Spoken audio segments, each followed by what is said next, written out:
12ஆம் வகுப்பு இயற்பியலுக்கான 2 mark 3 mark 5 mark இருக்கிற எல்லா இம்பார்ட்டன்ஸுமே இருக்குது. இந்த ஒரு வீடியோ மட்டும் வச்சுக்கிட்டே நீங்கள் பப்ளிக்கு ஃபிசிக்ஸுக்கு படிக்க போயிடலாம். அந்த அளவுக்கு இம்பார்ட்டன்ட் ஆனது. இதே மாதிரி மற்ற சப்ஜெக்ட் மற்ற கிளாஸ் எல்லாத்துக்கும் போட நாங்கள் ரெடியாக இருக்கோம். உங்களோட சின்ன சின்ன ஹெல்ப் தேவைப்படுது. அந்த ஹெல்ப் கமெண்ட்டாகவும் லைக்காகவும் ஷேராகவும் கிடைச்சா ரொம்ப ரொம்ப சந்தோஷம்.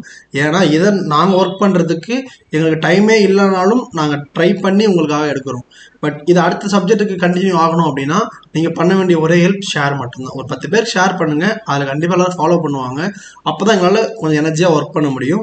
ஏன்னா வியூஸ் ரொம்ப கம்மியாக வந்துச்சுன்னா ஒர்க் பண்ணுறது ரொம்ப கஷ்டம், உங்களுக்கே தெரியும். ஓகேவா? ஸோ நான் சொல்லி தான் உங்களுக்கு தெரியணும்னு இல்லை. ஸோ சேனலுக்கு வியூஸும் அதிகமாக வந்தால் மட்டுமே எங்களால் முடியும். ஓகே, சரி. இதே மாதிரி எல்லாத்தையுமே ஸ்க்ரீன்ஷாட் எடுத்து வச்சுக்குவாங்க. இது ஃபஸ்ட்டு 4 யூனிட், இது அடுத்த 4, அடுத்தது அதில் 3 மார்க்கும் ஆட் ஆகிட்டு வருது.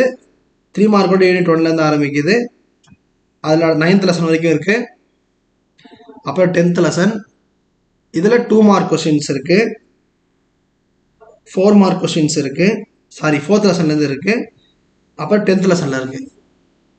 இந்த பிடிஎஃபாக உங்களுக்கு வேணும், இது கொஞ்சம் நல்ல கிளாரிட்டியாக இல்லை அப்படின்னா வாட்ஸ்அப் சேனலில் ஜாயின் பண்ணிக்கோங்க. லிங்க் வந்து பயோவில் வச்சுருக்கேன். வாட்ஸ்அப் சேனலில் ஜாயின் பண்ணிக்கோங்க. இதோட பிடிஎஃப் லிங்க்கை வந்து நான் வாட்ஸ்அப் சேனலில் போட்டுடுறேன். இது உங்களுக்கு வேணுமா வேணாமா அப்படின்றத மறக்காமல் கமெண்ட் பண்ணுங்கள்.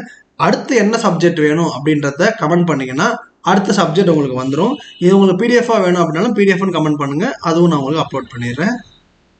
டாட்டா, பாய்.